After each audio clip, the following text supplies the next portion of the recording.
연구 계획서를 쓸 때는 인용 표시하더라도 우리 이 한 문장을 그대로 복사하면 안 돼요.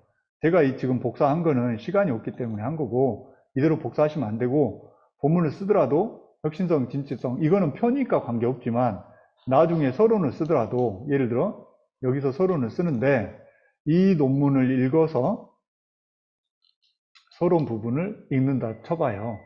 그러면 서론을 읽을 때 여기도 뭐 최근 기업의 경영 환경은 ICT 기반으로 뭐 어쩌고 저쩌고 기업이 주어진 환경에서 일단 이 문제 제기를 장황하게 좀 설명하고 있을 거예요.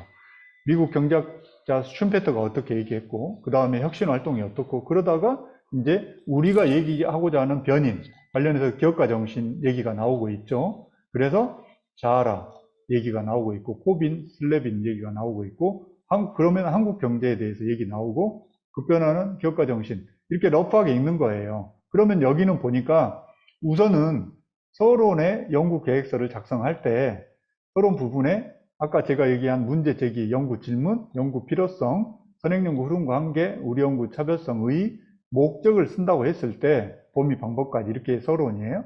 그러면 우선 연구 목적 쉬운 것부터 쓰세요. 그러면 서론을 쓸 때도 이 논문을 봤더니 항상 논문의 항상 연구 목적은 서론 맨 뒷부분에 있어요. 별도로 이렇게 소제목이 있든 이 부분에 쓰든 간에. 그러면 여기 보면 본 연구의 목적은 기업가 정신과 경영 혁신 활동이 중소기업 경영 성과와 사업 만족도에 어떤 영향을 미치는지 분석하는 거. 이게 독립변인, 종속변인 관계 매개 조절까지 설명하고 있어요. 또한 해서 이 만족을 미치는 데 있어서 중소기업의 정책 경문과 경영 지원의 조절 효과를 파악하고자 한다. 여기까지가 목적이란 말이에요. 그러면 이것도 복사를 해서 여기다가 서론 읽을 때 선행연구 이 논문에다가 3장 연구 설계부터 해서 우선 연구 계획서를 작성하고 그 다음에 이제 연구 서론을 쓸 때 또다시 여기에다가 이거를 복사해서 본 연구 목적 한 번 더 읽으면서 이런 말은 필요가 없잖아요. 그래서 기업과 정책 경영혁신의 사업 만족도의 영향관계 뭐 분석하는 것이다. 분석 이렇게 한 줄 하고 또 이런 것도 예를 들어서 이렇게 해서 좀 보기 좋게 개조식이라고 하잖아요. 이렇게 정리를 해 놓는 거예요. 내가 나중에 보고자 하는 소스로 쓰는 거예요. 소스로. 그래서 기업과 정신 경영활동 만족도의 영향 관계에서 예를 들어 관계에서